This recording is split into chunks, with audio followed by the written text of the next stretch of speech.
Well, you don't need to look very far to sense growing discomfort about ways the world is changing. And it's not just wars and conflict internationally, but also the disturbing changes we're seeing in our own communities. It may be that we haven't even begun to explore the depth of the significance of the changes that are confronting all of humanity. And while leaders, both good and bad, come and go, and technology is changing so rapidly, we might be asking, how are we placed to deal with the good and the bad changes? Mal Fletcher is the founder and chairman of 2030 Plus. He's a respected keynote speaker, social commentator and social futurist. He's based in London and he is our guest. Mal, a special welcome along to 2020. Thank you. It's good to be here. Mal, first of all, let me just say a special congratulations to you. You were honoured at the recent Christian Media and Arts Conference here in Australia as the Legacy Award winner for 40 years of media innovation. I know you were privileged to be recognised that way, but just hearing from you, how did you feel about that recognition? Oh, look, it was most unexpected. For one thing, when I received the email from Nathan Brown of CMAA, I was quite surprised, but it meant a lot to me because, first of all, it's from people I respect and it comes from my homeland. I've been out of Australia now for 30-something years in Europe, working across Europe, based in the UK now.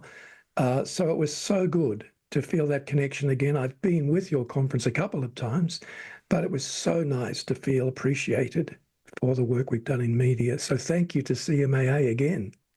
And you know, a lot of people will recognise your name and they'll remember the way you looked. But I must say, when your face appeared on the screen, there was a gasp. People couldn't believe you had a beard. People now compare your beard to who? Well, for me, it's sort of a homage to either Ned Kelly or David Letterman. You take your pick. But it's a bit more neatly cut than Letterman's beard, but it's been around since even before COVID. So it's not a COVID beard, and it's here to stay, I think, for a little while. Let's get into some serious issues.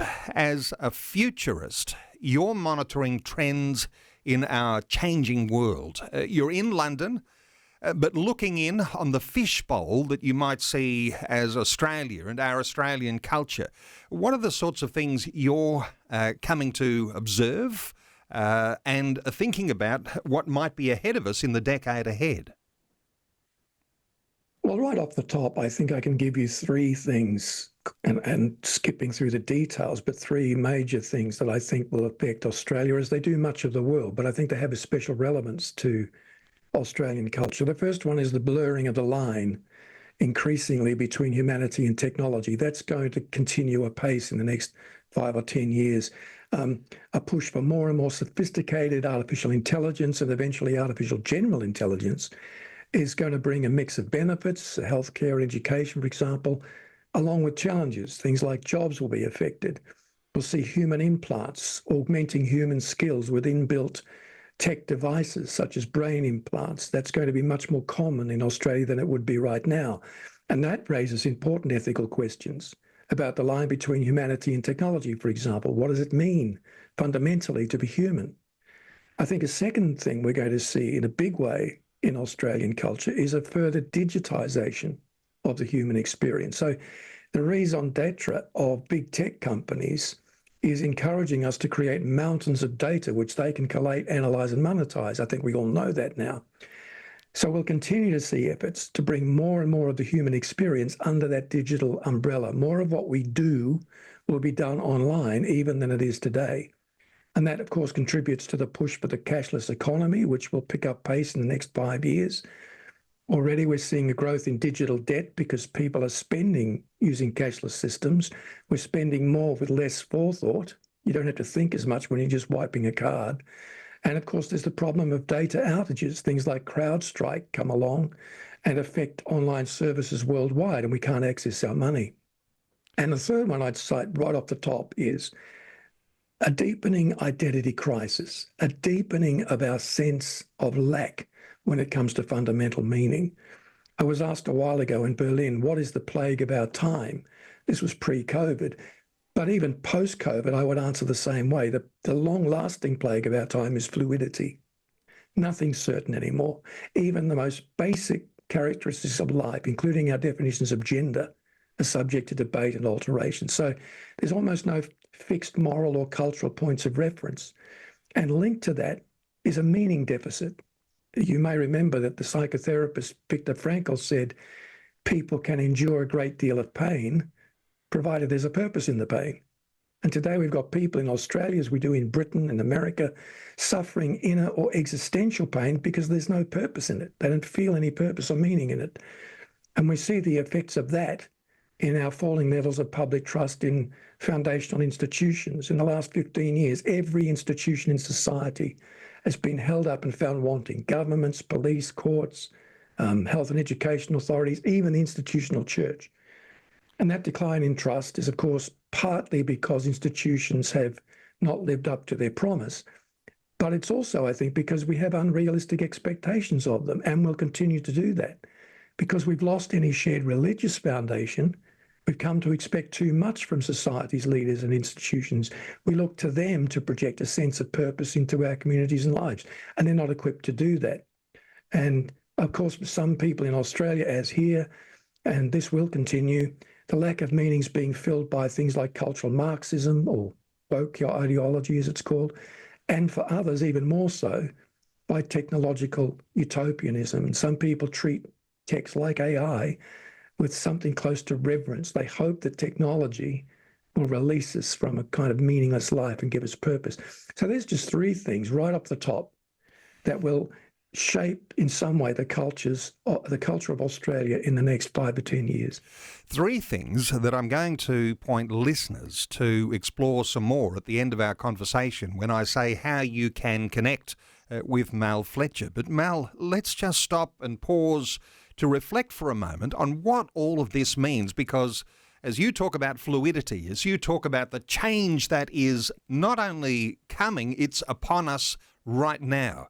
I know you use some terminology that you call that we are facing a psycho-emotional challenge. These things might indicate that we're not ready for the emotional impact of what AI and what machine language and these technological developments are going to have upon us. But is there something in each one that is going to be left out to dry or left adrift on an ocean, as you say, nowhere to anchor to? Is this going to cause us all sorts of challenges in our own emotional makeup? Yes, I think it will, particularly if we have no foundation that is larger than technology, larger than ideology. And this, for me, in my case as a futurist, that fundamental foundation happens to be my Christian faith. Now, I don't appear on mainstream media to preach my faith.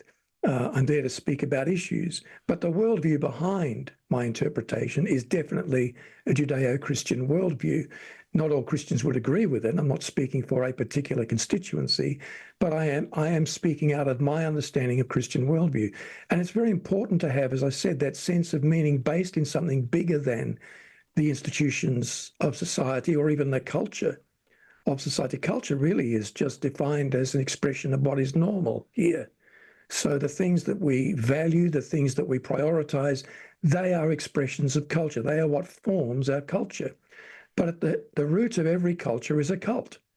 And we use that word in the sociological sense to mean a system of beliefs about something bigger than we are.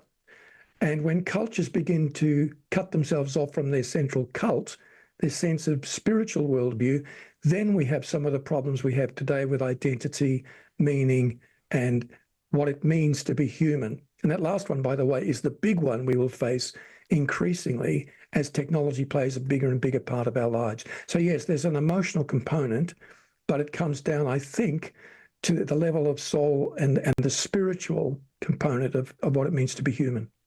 I'm led to think that oftentimes there'll be a lot of Christian believers who are holding their faith very lightly, who are in a shallow end of the pool, and the thought that there needs to be a deepening or a strengthening of that faith, a strengthening of an appreciation of the transcendence of God or the foundations of our faith.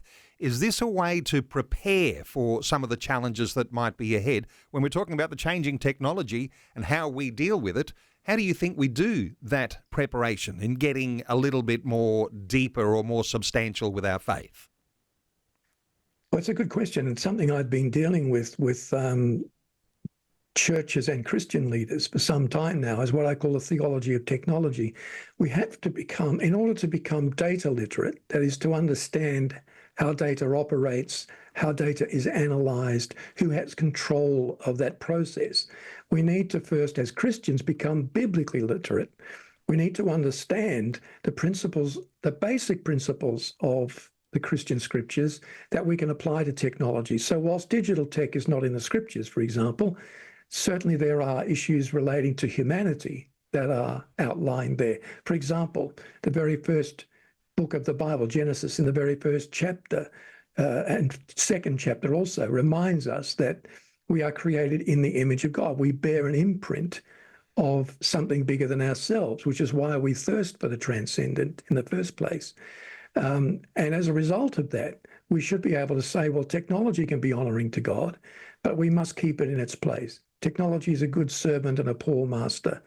We're created in the image of God. Technology is created by us. So the line between humanity and technology will in some ways never be crossed, because there's part of us made in the image of God that doesn't cross over into the world of the machine. So when we have some understanding of basic theology based in the scriptures, we're much better able to take into account things like the human impact of emerging technologies. So when you've got almost innumerable amounts of data available, some of that converts to knowledge, but the component of wisdom, that's something that is different to data-generated knowledge, isn't it? When we're talking about having a Christian worldview, of appreciating those principles theologically, is this where the wisdom is going to be mined that will help us to get through the difficult times ahead? Yes, well, I was saying to a group of technology people recently that an abundance of data does not equate to a superfluity of wisdom, because wisdom is the ability to apply data in righteous or good ways. And according to the scriptures, wisdom begins with the fear of the Lord. The fear of the Lord is the beginning of wisdom. And what I take that to mean is that it's nothing to do with age, by the way, or experience. Wisdom is something to do with the heart's inclination towards our Creator. And if we start out with the right inclination towards our Creator, as we age and have experiences, we will add to that wisdom. But if we start out with the wrong inclination, we won't necessarily build up our database or our collection of wisdom over time. So I think it starts with a heart's inclination to God, and we find God represented most in the scriptures. This is where we learn how to make God's name great, because we understand his character, his the way he does things, why he does them that way, at least to some degree. In some ways, he's inscrutable. He's God after all. But we can get a handle on some of the things God does and the way he does them. And that helps us then to apply data in ways that are righteous, because God is righteous. Mal, there's an old saying, it comes from Solomon in the Old Testament, the author of the book of Ecclesiastes, renowned to be very wise. He says there's nothing new under the sun. So with what's coming upon us, artificial intelligence, machine learning, this abundance of data and knowledge, I wonder if you've got any thoughts here around the idea that there might be different platforms, but humanity is still the same. There's still a dark side. There's still a sinful nature. How does that equate to with what's coming ahead of us? Well, there are issues that recur cyclically through history because they relate essentially to expressions of human aspiration or human angst. So, if you look back at history, and I don't think you can be a futurist without having a desire and a thirst for knowledge about history. There are challenges throughout history with access to meaningful work. There are problems throughout history with personal security. There are problems throughout history with poverty and challenges with national threats and natural threats like droughts. But there are, I think, at least three factors that mark out our times as being different. One is high mobility. Humans have always moved about, but in our time, mobility is part of the very fabric of life, even in developing countries. The second one is what you touched on there, sophisticated near global technologies. We've always had tools, but today we're uniquely incorporating our tools even into our bodies. And the third one is I touched on before, the high levels of fluidity, the plague of our time. And I think we need to get to the point, and certainly Christians in media have a role to play here in the face of rampant change. When we look at the present and future of Australia, we can't afford to throw up our hands in resignation on the basis that everything is as it always has been.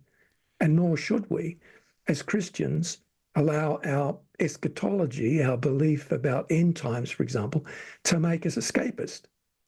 We must take responsibility to challenge the status quo and point the way to something better, which we believe is the kingdom of God. So in Solomon's case, the case you're citing, the phrase "nothing new under the sun" is a cry of futile resignation.